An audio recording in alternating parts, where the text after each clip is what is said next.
There's no access to the high street. It is completely closed. And this is why. The sorry results of a night of rioting and theft in Brixton.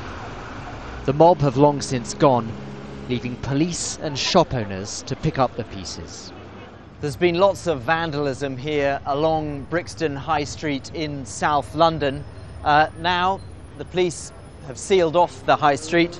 The underground station, the tube station, which would normally be very busy, is closed, and several shops down that way have been pretty comprehensively looted. Sports shops, electronic shops, mobile phone shops, and so on.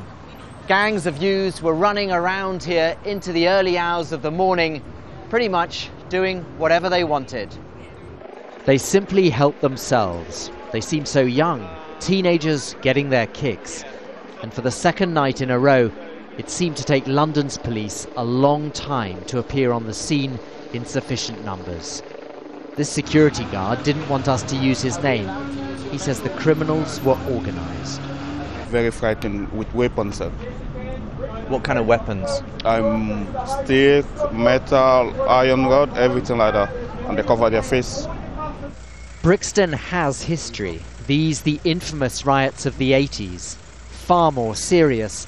And for Britain, a wake-up call to the deep distrust between black communities and the police in many cities. It's not so easy to explain the violence of the past 2 days. It began in the North London neighbourhood of Tottenham. The catalyst was the killing by police of a black man. But British politicians say racial tensions or poverty don't justify what has happened since that death.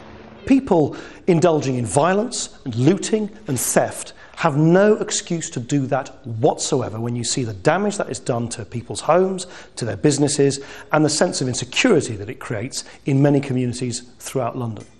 The questions are uncomfortable. Is this just mindless violence? Or has London failed to address deep social problems that it thought belonged to the past? Barnaby, Phillips, Al Jazeera, Brixton.